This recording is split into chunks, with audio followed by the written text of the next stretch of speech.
Hey guys, I don't know about you, but I'm craving all of the fall and pumpkin desserts right now.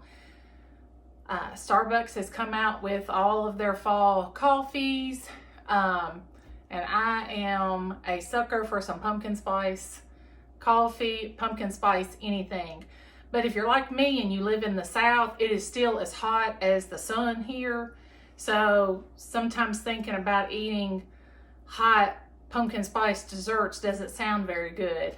But today, we're gonna fix that. We're gonna get pumpkin spice, but it's gonna be nice and cool and refreshing. So today, we're gonna make some pumpkin cheesecake bars. So let me show you how to do it. First thing we're gonna do is get our pan ready. So I have a 9x13 casserole pan, and I'm just gonna spray it with a little bit of spray just to help my parchment paper stick. You're going to get a sheet of parchment paper, and I like to crumple it up and then undo it so that it's easier to spread out that way. So you're just going to put that down in the bottom of your pan, and the spray kind of helps keep the parchment paper to stick. And then I'm gonna spray my parchment just lightly. Okay, so now our pan's ready. So let's go ahead and start making our crust. But our crust is gonna contain these Biscoff cookies. I hope I'm saying that right, Biscoff cookies. I don't know if you've ever had these before, but I love having these with coffee. They go perfect with coffee, and I thought they would taste really good in the crust of this.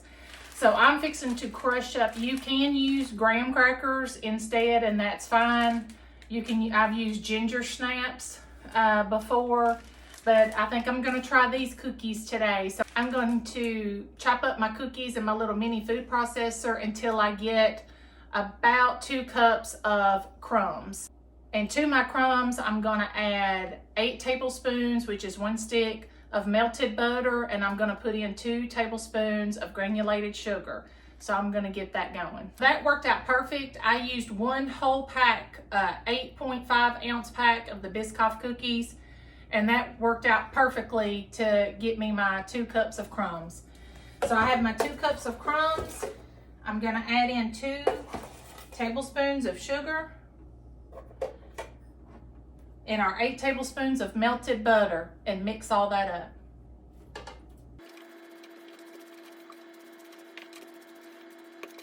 Okay, I've got all that mixed up, and now I'm fixing to put it in our casserole pan that we fixed earlier, and we're gonna push it all on the bottom. You don't really want it to go up the sides, we just wanna push it into the bottom of the pan.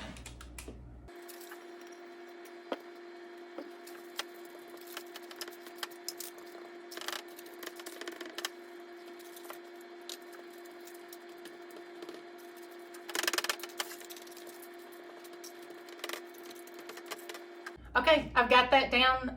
You want to make sure you press it down real firmly, evenly into the bottom of your pan. So now I'm fixing to throw this into a 350-degree oven for about 10 to 15 minutes just to brown it up a little bit. Now we're fixing to work on our cheesecake filling.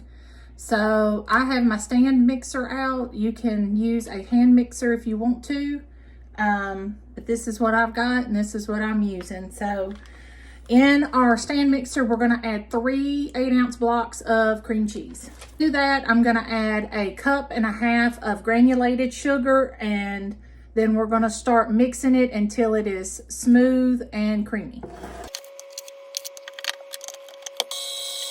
You wanna make sure that you're scraping your sides down if you have a stand mixer.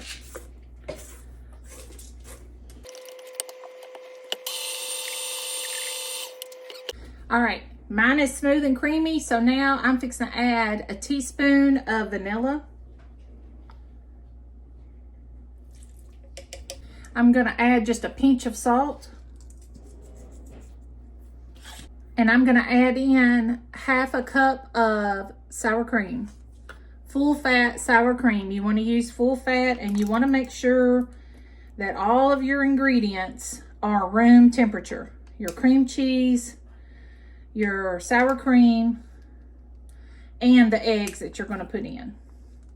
So that's half a cup of sour cream. Now we're going to mix those ingredients in just until combined. Now we're going to add in 3 large eggs that are room temperature. And remember the trick I taught y'all about cracking eggs so that you don't get shells. Crack them on a flat surface. Don't crack them on the edge of your bowl. Just crack them on a flat surface.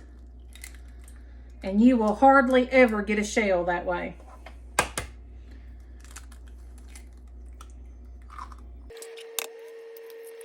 Okay, I told y'all to add those one at a time. I added them all 3 at one time. So we're just going to make that work. So we're going to try to blend this as little as possible. We should have done one at a time and blend it, but I didn't do that. So we're going to try to make this work. So I'm going to blend this up until combined.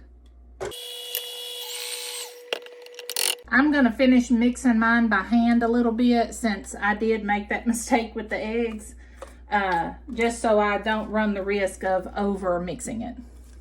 Okay, now for the pumpkin spice part. We are going to add in a separate bowl 1 1/4 cup of pumpkin, of just canned pumpkin. Not pumpkin pie filling, but just regular canned pumpkin. 1 1/4 cup. To that, I'm going to add a heaping teaspoon of pumpkin pie spice and a heaping teaspoon of cinnamon.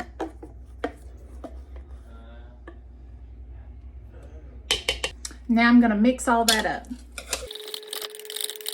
And now what we're going to do is to our pumpkin mixture, we are going to add 1 1/2 cup of our cheesecake mixture to our pumpkin mixture. And now you're going to carefully mix that together.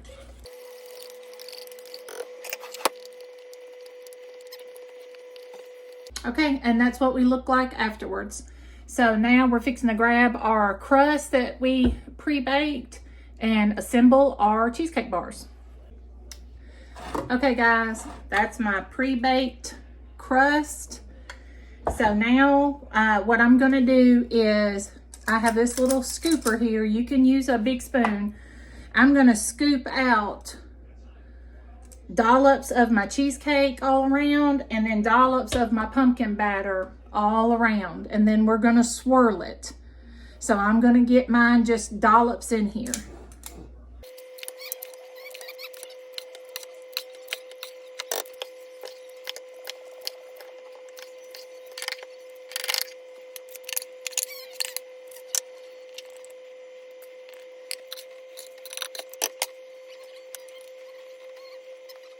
Okay, I've got that all kind of layered and in dollops in different areas of the 2 different mixtures. So now I'm just going to take a knife and I'm just going to run it through, making little figure 8s to kind of swirl it around. Just make sure you're not getting down into the crust, okay? So we're going to sit and just swirl it around until you're happy with the way the swirls look. I think I'm happy with that. So that's the way mine looks. And so I'm fixing to put it into a 350-degree oven and let it bake for about 35 to 45 minutes, depending on your oven. And then I will show you what it looks like when we're done. A quick tip while you're baking your cheesecake, you want to make sure that you don't open your oven a lot, because cheesecake is very finicky and can crack and fall. So you want to make sure that you wait until about the 35 mark to kind of peek at it and check it. You want your cheesecake to be firm around the edges, but you still want it to be slightly jiggly in the middle, because it will continue to cook when it's done. Once you take it out of the oven. So if you wait until it's all solid, it's going to be overcooked. So just keep an eye on it when it's solid around the edges, but just has a little jiggle in the middle. You want to go ahead and pull it out and let it be cooling. So I'll show you what mine looks like when we take it out of the oven. Okay guys, mine's out of the oven. It took about mine took about 45 minutes. And I don't know if you can see how that still jiggles a little bit. It's kind of firm around the edges, but still a little jiggly in the middle. So we're gonna let this cool off. You wanna let it cool down to about room temperature, and then you wanna put it in the refrigerator overnight or for at least 6 hours before you cut into it. And that's why we did the wax paper, so that'll make it easy to get out once you cool it off. So I'm gonna let this cool off, and then I will show y'all the finished product tomorrow morning when we cut into it. Hey guys, I'm back.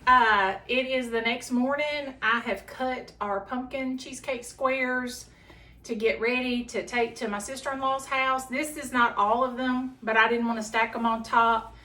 I have some still over here on my parchment that I'm gonna pack up to take, but I wanted to show y'all what they look like.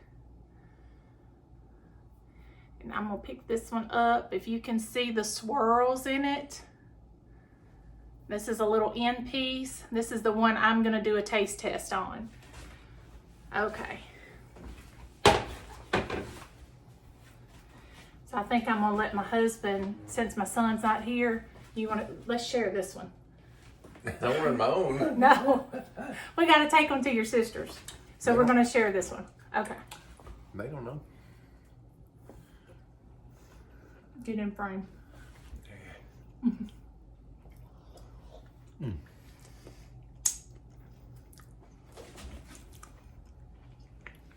Very, very good, y'all. Very good. Yes, very good. It's creamy. It is so, so creamy and pumpkiny.